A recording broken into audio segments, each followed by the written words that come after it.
Terima kasih pada pagi hari ini saya diberi kesempatan untuk merenungkan firman Tuhan. Pada pagi hari ini saya mengambil tema menjaga nama baik di hadapan Tuhan dan sesama. Kita melihat bahwa banyak sekali orang-orang di sekitar kita, di lingkungan kita, atau dimanapun itu kurang. Nama baiknya banyak yang hilang. Banyak kepercayaan karena mereka melakukan kesalahan. Seperti contohnya kita lihat peristiwa Luna Maya, peristiwa tokoh-tokoh kita yang mengalami celaan, mengalami kejelekan nama baik. Nah, kita bisa saja itu terjadi pada diri kita sendiri. Karena fitnahan, karena celaan, ada orang yang iri dengan kita dan sebagainya, mereka itu menjelek-jelekkan kita. Mereka membuat kita tidak diindahkan oleh orang lain. Menjaga nama baik itu adalah bagaimana kita berintegritas.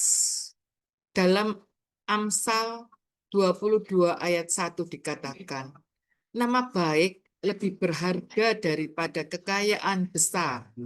Dikasihi orang lebih baik daripada perak dan emas. Kita melihat nama baik adalah reputasi, adalah integritas seorang. Alkitab menempatkan nama baik lebih tinggi daripada kekayaan. Tuhan peduli pada nama baik kita karena kita membawa namanya di dunia ini. Nama baik kita itu adalah mencerminkan kita sebagai anak-anak Tuhan. Saya buat 3 poin di sini.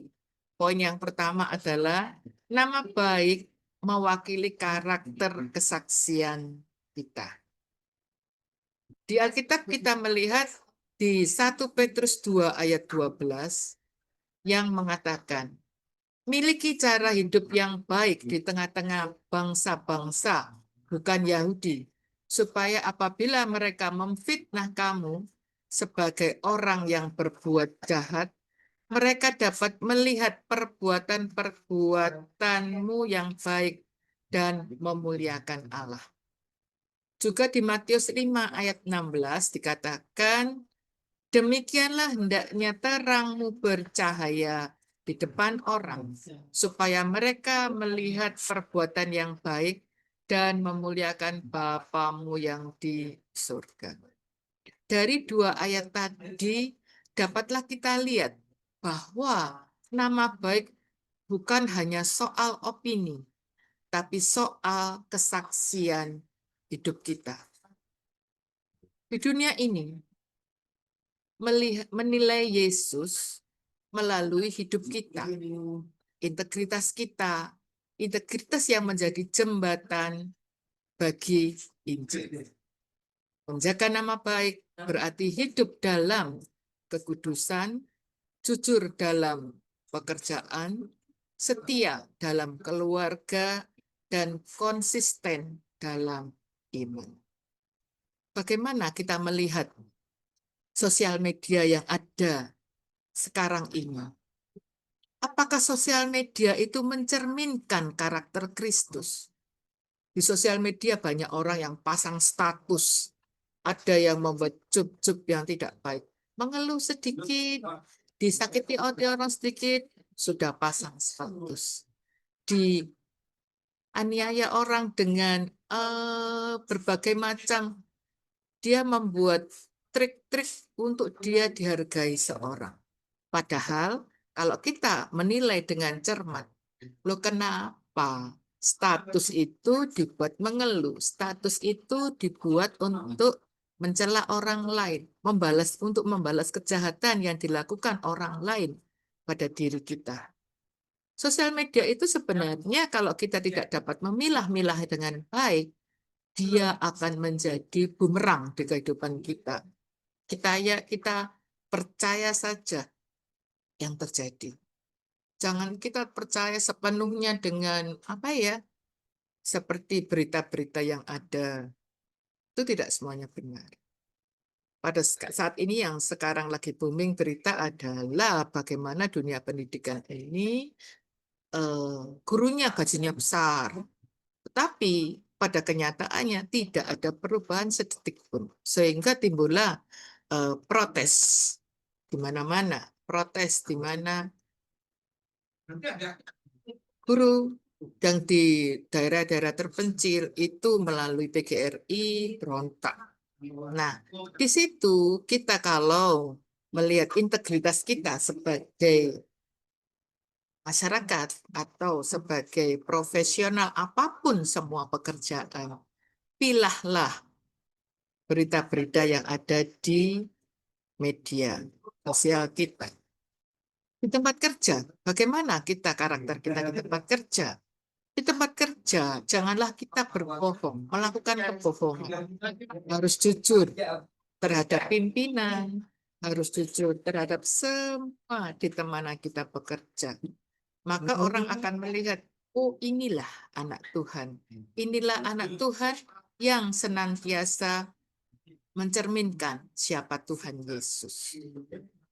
Kita penuhi janji sekecil apapun. Dan kita juga tepat waktu dalam segala hal. Jangan sampai kita itu molor, jangan sampai kita itu janji jam sekian datangnya seyogyanya. Marilah kita memilih waktu.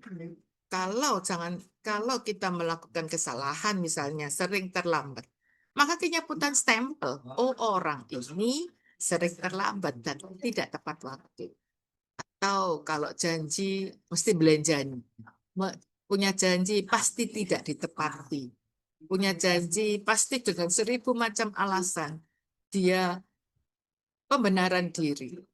Orang yang kalau berbuat salah, pembenaran diri, benarkan dirinya sendiri dengan berbagai macam alasan. Dan di alasan itu pasti terdapat kebohongan-kebohongan.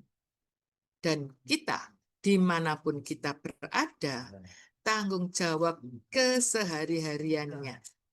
Nah, jika kita melakukan hal semacam ini, maka karakter kita akan dilihat orang. Dari tingkah laku kita, kita menjadi kesaksian siapa Yesus kita, siapa Bapa kita yang menolong kita, karakter Kristus yang menuntun kita, mengajari kita hidup yang benar, dan tidak menjadi orang yang tidak berkenan di mata Bapa. Poin yang kedua, nama baik itu bisa hilang karena dosa dan ketidaktaatan. Di dalam Pengkhotbah 7 ayat 1 mengatakan, nama yang harum lebih baik daripada minyak yang mahal. Juga di Amsal 10 ayat 7 mengatakan, kenangan kepada orang yang benar mendatangkan berkat, tetapi nama orang fasik menjadi buruk. Di kedua ayat tadi kita dapat melihat nama baik dapat rusak seketika karena satu tindakan dosa. Saya lihat perumpamaan yang ada di Alkitab. Kita melihat Raja Saul. Raja Saul ini kehilangan nama baik karena ketidaktaatan. Raja Saul mempersembahkan korban bakaran di Gilgal.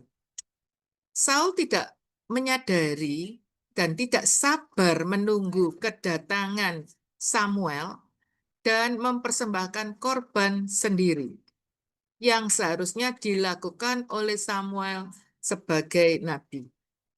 Raja Saul tidak taat. Dia tidak sabar menunggu kedatangan daripada Nabi Samuel. Nah, kalau contoh di Alkitab ada, kita juga melihat aplikasi yang ada di kita sehari-hari. Di kehidupan kita, reputasi itu mudah rusak dan sulit untuk dibangun kembali. Stempel seorang itu membuat kita itu ya terkungkung. Stempel. Kita memperbaiki, menghapus stempel itu tidak mudah. Orang yang sering terlambat, orang yang suka marah. Nanti kalau ini datang, dia pasti marah-marah. Seorang pimpinan yang tegar tengkuk, yang tidak mau mengakui kesalahannya. Kadang kita melihat di tempat kerja ataupun dimanapun. Kadang kita melihat banyak orang yang melakukan hal-hal yang menurut egonya sendiri-sendiri. Padahal dari egonya itu mereka sendiri membuat stempel terhadap dirinya sendiri. Kalau sebagai teman, sebagai sahabat, kalau kita mempunyai teman atau rekan yang demikian, ya kita seyogyanya secara perlahan, tapi pasti kita dekati, kita berikan masukan. Tetapi sekali lagi, kita berteman itu kan tahu karakter kita masing-masing. Berteman itu tahu kalau orang teman saya ini, sahabat saya ini, rekan saya ini diberi masukan, tidak bisa. Harus mencari slow-nya. Mungkin ada orang yang karakter demikian. Atau orang yang punya karakter, tidak mau. Ya, bagaimana Bu kalau pimpinan saya atau atasan saya diberi masukan itu tidak bisa. Minimal kita kan bisa mendoakan mereka. Kalau kita tidak mempunyai wewenang untuk menegur, ya kita bisa punya andil, yaitu mendoakan agar karakter pimpinan kita, agar karakter teman kita, agar sahabat kita, saudara kita, keluarga kita dapat berubah. Batu sekeras apapun, kalau ditetesi air secara menerus-menerus dan rutinitas, maka batu itu akan lubang. Maka batu itu akan berubah. Demikian pula manusia. Kalau kita sahabat yang mempunyai karakter yang begitu kerasnya, hanya doa yang dapat mengubah. Mari kita jaga pikiran, mari kita jaga lidah dan tindakan kita.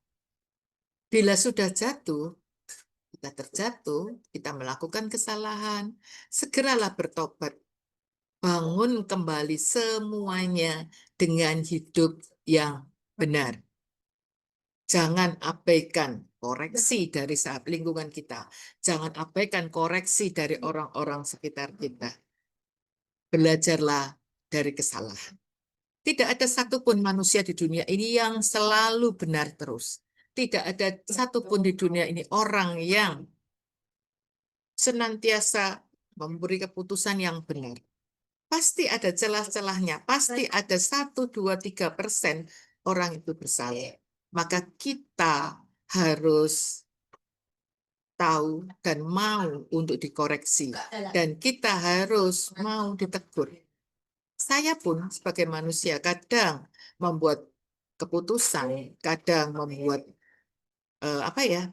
membuat suatu tindakan itu tidak selalu saya itu benar. Ada teman dekat maupun sahabat-sahabat mengatakan, loh harusnya begini loh, harusnya begini. Lah, saya justru terima kasih atas koreksi tadi. Kalau dengan koreksi tadi, kita itu dapat tahu, oh kekurangan saya di sini. Pasti kita mempunyai suatu komunitas. Dan di komunitas itu, kita saling menguatkan. Kita saling koreksi. Itu adalah komunitas yang sehat. Saling menegur. Orang boleh saja mempunyai karakter berbeda. Tetapi justru dengan karakter yang berbeda-beda itulah membuat kita satu dalam kesatuan. Dengan karakter yang berbeda-beda, kita mengetahui bagaimana kita berjalan maju bersama Tuhan Yesus. Bagaimana kita bisa maju untuk menjalani hidup. Iman kita semakin tumbuh, iman kita semakin kuat, dan kita satu sama lain saling mendoakan. Saling memberi dalam kasih, Dan kita janganlah menjadi pribadi yang itu tadi, arogan. Saya punya uang untuk semuanya. Saya punya dari uang saya punya kekuasaan untuk saya bisa mengatur orang. Itu kebanyakan yang terjadi kita. Jika kita menjumpai tokoh atau mempunyai siapapun, sebenarnya kita dapat melihat sebenarnya orang yang arogan, orang yang berduit dan mempunyai kekuasaan. Kalau kita melihat orang-orang yang kaku keras semacam itu, kita sebenarnya menaruh belas kasihan kepada mereka. Orang-orang yang otoriter, orang-orang yang pokoknya yang intimatnya keras. Kita sebenarnya melihat mereka itu dengan kasihan. Kenapa? Orang-orang yang semacam itu adalah orang-orang yang mempunyai kepahitan. Orang yang mempunyai kepahitan, dia akan membalas istilahnya, membalas kepahitan-kepahitan atau dia itu hidupnya tidak bisa fine, tidak enjoy. Jika orang kepahitan, berarti orang tadi tidak bisa berdamai dengan dirinya sendiri. Orang tadi tidak bisa melihat langkah-langkah apa yang harus. Intinya, orang itu imannya tidak kuat. Boleh saja kita disakiti hati orang, boleh saja kita difitnah orang, boleh saja kita apa yang dikucilkan. Tetapi kalau orang yang benar-benar melekat ke Tuhan, orang-orang yang benar mempunyai iman yang kuat, dia percaya kalau segala yang dia alami tidak akan melebihi kekuatan dirinya. Orang-orang yang mengalami kepahitan itu, jika dia melekat benar kepada Tuhan, hidupnya sehari-harinya itu dilalui dengan mengadakan perenungan firman Tuhan, membaca Alkitab, dan minimal mendengarkan pujian dan penyembahan. Maka hati yang terluka itu lambat laut akan terbalut, akan dibalut oleh Bapa kita, sehingga luka yang menganga itu dapat menjadi sembuh. Orang yang demikian, orang yang punya kepahitan, orang yang keras. Saya kadang-kadang melihat pimpinan-pimpinan kita melihat orang-orang yang membuat keputusan semau gue tanpa pertimbangan. Kita melihat lingkungannya, kita melihat imannya, kita melihat keluarganya. Jika di keluarga itu mereka saja tidak bisa menjadi pimpinan yang baik, di keluarga saja tidak hubungannya dengan harmonis, lah bagaimana dia itu dapat hidup benar kepada orang-orang di sekelilingnya? Bagaimana orang yang berdampak, orang-orang yang menjadikan Tuhan Yesus sebagai Bapa dan Juru Selamatnya. Poin yang ketiga, menjaga nama baik karena kita membawa nama Kristus. Kalau poin yang pertama tadi adalah bagaimana nama baik itu mewakili karakter. Yang poin kedua, nama baik itu hilang karena dosa. Maka poin yang ketiga, menjaga nama baik karena membawa nama Kristus. 2 Korintus 5 ayat 20 mengatakan, kami ini adalah utusan-utusan Kristus. Seakan-akan Allah menasehati kamu dengan perantaraan kami. Kolose 3 ayat 17 juga mengatakan, dan segala sesuatu yang kamu lakukan, lakukanlah semuanya itu dalam nama Tuhan Yesus. Bapak Ibu sekalian, kita ini hidup di dunia bukan hanya sekedar individu. Tetapi ingat, kita hidup di dunia ini adalah kita menjadi duta-duta Kristus. Nama baik kita adalah cermin nama Kristus yang kita bawa. Dunia mungkin tidak membaca Alkitab, tetapi mereka membaca hidup kita. Dari perangai kita sehari-hari, itu mencerminkan ajaran dan didikan. Terlebih-lebih kita itu mencerminkan kalau kita ini adalah anak-anak Tuhan. Anak kita saja. Itu tidak akan jauh berbeda dengan watak kita. Kita suami istri pasti mempunyai watak yang berbeda. Nah, di antara itu anak-anak kita pasti tidak akan jauh beda dari kita. Dalam pembicaraan, dalam pemikiran, karena di rumah kan kita saling membangun. Di rumah anak-anak menyaksikan kita sebagai orang tua kita gimana. Dan dia melihat, mulai dari kecil, melihat siapa kita, bagaimana karakter kita, bagaimana perangai kita. Nah, sama halnya dengan kita. Kalau kita sebagai anak-anak Yesus, kita akan serupa dan sepadan dengan Tuhan. Tuhan telah mengajar kita, Tuhan telah mendidik kita mulai dari kecil. Nah, ajaran-ajaran yang ada di Alkitab itu hendaklah benar-benar kita baca. Minimal dalam 1 tahun hatam atau selesai membaca.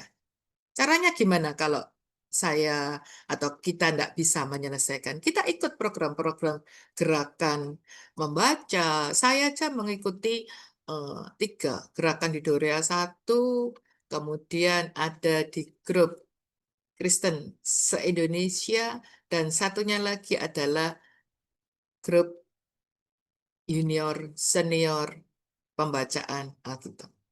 Di situ saya melihat, oh caranya begini. Setelah kita selesai membaca, semampu kita atau kita baca semampu kita renungkan apa yang ajaran di ayat yang saya baca tadi. Kita renungkan. Nah, di situ kita mengerti apa ajaran Tuhan, apa didikan Tuhan. Dari situ kita dapat belajar.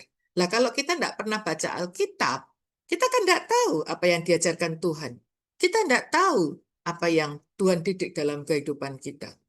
Oh Bu, saya suka setiap minggu saya ke gereja. Saya akan mendengar firman Tuhan. Nah, itu kan hanya sebagian. Benar, saya tidak menyalahkan. Bapak Ibu setiap minggu atau tengah minggu ada ibadah yang kita ikuti, itu mencerminkan sedikit atau sebagian daripada firman Tuhan. Syukur kita mempunyai komunitas Dorea ini. Senin ada, Selasa malam ada, Rabu ada, Kamis ada. Nah, Sabtu ada. Yang libur cuma Jumat sama Minggu. Tetapi Jumat ada ibadah-ibadah yang di Dorea, yang kalau di Surabaya ada di Dorea Baru, kalau nggak salah itu hari Jumat. Nah, Kamis, Bu, Kamis. Kamis ya. Nah, berarti kan kita ini sudah tiap hari mendengarkan renungan firman Tuhan. Kita mendengarkan ajaran dari situ. Puji Tuhan, kita sudah terberkati dengan kegiatan-kegiatan yang ada di Dorea. Kalau Bapak Ibu dilihat sibuk, ya sibuk. Tapi minimal kalau misalnya saya sibuk atau mengerjakan pekerjaan yang lain, saya tetap mengikuti, tapi saya matikan kamera. Jujur pada saat saya mematikan kamera, saya pasti itu ada kesibukan atau pekerjaan yang harus saya selesaikan. Tetapi telinga saya harus mendengar toh bacaan atau renungan firman Tuhan yang disampaikan. Itu menunjukkan kita sudah mendekat kepada Tuhan. Kita melekat pada Tuhan. Kita sebagai anak Tuhan mau seperti Tuhan. Serupa. Kita adalah duta Kristus. Kalau duta Kristus, apa yang diajarkan Tuhan kita lakukan. Dunia, saya katakan tadi, dunia mungkin tidak membaca Alkitab, tetapi mereka membaca hidup kita. Mereka membaca kelakuan kita, sikap kita, mulut kita. Tadi malam ini saya bersaksi, kan ada PD di sebelah rumah saya di daerah Gembong itu. Mereka mengatakan, Bu, saya buatkan nasi. Itu ngomongnya dadak. Pagi-pagi, saya mau berangkat kerja jam 5 teman. Bisa Bu, buat berapa Bu? 60 dia bilang. Ya sudah, nanti saya pulang kerja. Jam berapa tahu ibadahnya? Jam 6. Ya jam 6, jam 7 tapi jam 6 nanti sudah harus sampai. Mau saya katakan tidak. Wong itu saya istilahnya tidak mematok harga sekian. Ya wes sudah enggak apa-apa. Lah saya ini pulang kerja kemarin itu terpaksa harus pulang duluan. Setengah 2 saya pulang langsung HK sudah menyiapkan tiga saya bungkus. Saya itu ya sempat ngomong, aduh capek saya ya, wah, ini kesel iki yo, kasih apa sih? Terus saya sedikit menggerutu. Apa yang dikatakan Haka? Nanti kalau saya ketemu Bu Esti, saya suruh baptis itu mulutmu itu. Kenapa? Gak boleh menggerutu, mengucap syukur. Hah? Iya, Tapa. Gak boleh, apalagi pelayanan kepada Tuhan, mengucap syukur, berkata iya. Kalau berani berkata iya, ya harus tanggung semua risikonya. Capek, ya minum air hangat, minum ada. Jangan menggerutu ada mulut itu. Nanti kalau ketemu Besti, saya bilang nanti, baptis itu mulutnya Dewi. Kita ketawa sambil bungkusin nasi itu saya ketawa. Iya, ya ampun ya aku Tuhan. Nah, itu. Lah kalau saya menggerutu itu di luar, orang melihat perbuatan saya, orang melihat sikap saya, orang melihat mendengar perkataan saya, maka kita tidak bisa menjadi duta Kristus yang baik. Orang akan melihat, orang Kristen itu mari ngomong, yo kok ngomel ya. Kan yang ngomel hanya saya saja, tetapi mereka mengatakan orang Kristen. Berarti saya mempermalukan nama Tuhan, toh? Menjelek-jelekkan nama itu. Nah, itu adalah salah satu dari kesalahan yang tidak sengaja kita lakukan. Kita kadang-kadang kilaf. So, kita tadi, aduh Pak, capek saya ini. Kamu tuh bikin nasi, ya kurang lagi gitu. Saya sempat ngomel tadi kemarin sore itu. Ya buat lagi toh, wong Magicom ada banyak aja kok kamu tuh bingung. Ya. Maka dengan saya kalau dia kan wah dengan senyum dia itu kalau saya kan nah maka saya mengatakan nah dari sikap kita dari perbuatan kita hendaklah kita jangan membawa nama Tuhan yang kurang tepat tetapi hendaknya kita melakukan yang berkenan di mata Tuhan dan orang akan melihat bagaimana laku kita. Kita di tempat bisnis. Di tempat bisnis itu juga integritas kita harus kuat. Perkataan dan perbuatan harus sama. Apalagi menjadi pemimpin-pemimpin. Hindari yang namanya suap. Hindari yang namanya apa ya? Diberi sesuatu. Saya saat menjadi RW, di depan pecindilan itu kan toko ban semuanya. Nah, di situ eh, penggelapan pajak atau pengurangan pajak. Dia datang, diberi saksi.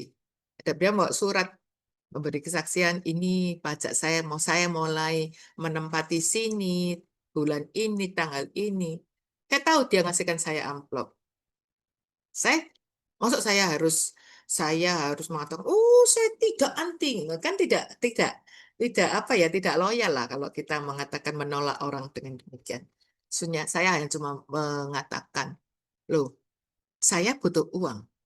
Siapa orang yang tidak butuh uang? Bapak pasti saya mau. Tetapi kalau saya disuruh memberi kesaksian yang tidak benar, Bapak tidak taat membayar pajak, saya memberikan surat keterangan domisili yang tidak benar sesuai dengan apa adanya. Saya tidak mau, Pak. Mohon maaf ya. Nah, itu kalau kita butuh uang hanya karena suap, hindari suap. Sama halnya kalau saya sebagai pendidik misalnya minta nilai di rapot anak saya, kita dikasih spray, kita naikkan nilai mereka. No. Jadi dimanapun kita berada, dimanapun kita bekerja, perbuatlah dengan baik. Integritas kita jaga. Kalau dalam keluarga, tadi di tempat bekerja, kalau dalam keluarga kita menjadi teladan kasih. Jadi kesabaran. Ya, namanya kalau di keluarga itu pasti anak-anak yang bandel, suami, istri yang ya kadang crash. Kan tidak semua orang itu mempunyai karakter yang sama. Di keluarga itu adalah belajar karakter yang terutama. Di keluarga itu teladan kasih dan kesabaran itu yang pertama dimiliki. Dari anak itu mulai kecil melihat orang tuanya. Bagaimana melihat orang tua yang penuh kasih sebagai ibu. Serepot-repotnya seorang ibu, pasti dia memanage, oh hari ini masak apa, bagaimana pakaiannya, bagaimana kebersihannya, bersihan rumah. Kalau sebagai suami, bagaimana sebagai tanggung jawab kepala keluarga dalam iman mendidik anak-anak untuk membawa ke dalam anak dan istri membawa ke dalam mendekat kepada Tuhan. Lakukan bagian masing-masing yang ada di keluarga itu. Kalau di komunitas bagaimana? Kalau di komunitas yang terutama adalah jangan ikut bergosip. Biasanya kan di suatu komunitas atau perkumpulan orang cangkruk di mana atau dimanapun lah, itu dengar berita, seret ada berita ini. Nah, kita ini jangan menjadi bumbu. Kita ini jangan ikut tambah bumbui sehingga berita itu gosip tadi. Itu kan berita yang itu kan tidak selalu benar. Sehingga dibumbui sedemikian sedapnya sampai menjadi wow, hidangan yang dikonsumsi orang. Wow. Nah, kita jangan ikut bergosip. Jadilah kita sebagai pembawa damai. Kalau menurut ada berita gini, ya kita lihat, ya bagaimana?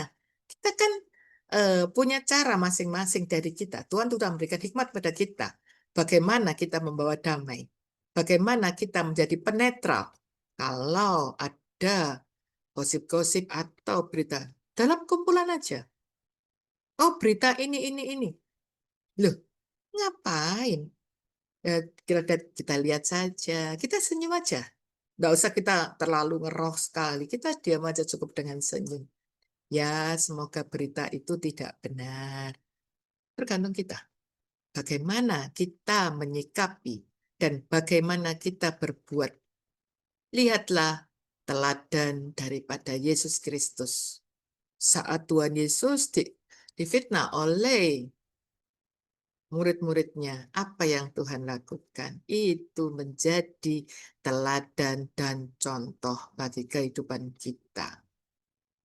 Kemudian yang terakhir kita akan bertanya, bagaimana memelihara nama baik? Langkah-langkah praktis yang dapat kita lakukan, misalnya bangunlah integritas tadi. Kita konsisten antara iman dan tindakan. Atau yang kedua, jujur dalam hal kecil. Nama baik itu tumbuh dari kebiasaan-kebiasaan kecil yang kita lakukan. Misalnya kita melihat, kita berkata, ya, ya, nggak perlu kita sumpah. Kita nggak, sebagai anak Tuhan kita tidak diajarkan untuk mengatakan sumpah. Jika ya, hendaklah katakan ya. Jika tidak, ya katakan tidak. Yang ketiga mungkin memiliki hati yang lembut. Hati yang lembut adalah hati yang mau ditegur dan mau belajar. Jika kita berbuat salah, kita ditegur oleh sahabat, oleh siapapun, kita mengucap syukur. Kalau kita sebagai orang yang tidak mau ditegur, ya kita kan merasa benar sendiri. Oh, saya pimpinan, pasti diberi masukan-masukan. Kita belajar dari kesalahan kita, dari kesalahan-kesalahan yang kita perbuat. Janganlah kita mudah menjudgment seorang atau mudah menyalahkan seorang. Tetapi hendaklah kita saling bertegur, saling menguatkan, dan saling mengingatkan satu dengan yang lain. Maka perjalanan hidup kita akan berkenan di mata Tuhan. Yang terakhir, bagaimana kita langkah-langkah praktis tadi, kita tinggal di dalam Kristus. Karena kalau kita tinggal dalam Kristus, maka itu adalah kekuatan hidup yang benar dan yang besar itu terletak pada Bapa kita. Bapak Ibu sekalian, marilah kita berusaha bagaimana kita menjaga nama baik kita. Karena lingkungan masyarakat sekitar kita, jika kita satu kali melakukan kesalahan, maka stempel, maka di-judgment semacam itu. Jarang sebagai pemimpin-pemimpin itu memberi maaf, memberi pengampunan, memberi kesempatan kedua bagi orang-orang yang telah berbuat salah. Nah, kita sebagai anak-anak Tuhan, janganlah kita menjadi orang-orang yang demikian. Oke lah, kita beri kesempatan sekali, dua kali. Bu, tapi sudah saya beri kesempatan sampai 2 kali, 3 kali, kok tetap aja semacam itu. Kita datang. Kita datangi secara baik. Sebelum kita datangi, kita berdoa. Sebelum kita datang, kita minta petunjuk Tuhan Yesus bagaimana mengubah karakter orang, bagaimana Tuhan itu akan memberikan teguran. Nah, kalau kita itu benar-benar peduli, maka kita lakukan pendekatan dengan sabar. Seperti Tuhan Yesus yang sabar menerima kita semua. Kita semua ini diciptakan Tuhan beraneka ragam, berapa ribu, berapa juta manusia hidup di dunia ini dengan karakter yang berbeda. Tetapi Tuhan tetap kasih kepada kita. Tuhan tetap pelihara kita. Tuhan tetap memberikan apa yang kita butuhkan. Bukti tidak mengabulkan semua kebutuhan kita. Tuhan tahu apa garis hidup kita masing-masing. Tinggal kita bagaimana kita harus bersikap dan berbuat. Sebagai anak Tuhan, sebagai duta Kristus, marilah kita hidup dalam kebenaran. Layani Tuhan dengan baik, baca Alkitab setiap hari, merenungkannya, memuji, memuliakan nama Tuhan. Ayat yang terakhir sebagai penutup saya berikan di Mazmur 15 ayat 1 sampai 2. Tuhan, siapa yang boleh menumpang dalam kemahmu? Orang yang berlaku tidak bercela, yang melakukan apa yang adil dan yang berkata benar dengan segenap hatimu. Dengan Mazmur 15 ini, kita mohon kekuatan dari Roh Kudus agar hidup kita menjadi kesaksian dan nama baik kita menjadi saluran kemuliaan bagi nama Tuhan. Demikian renungan yang dapat saya sampaikan. Mohon maaf jika ada tutur kata yang kurang berkenan, karena kesempurnaan itu hanya milik Tuhan.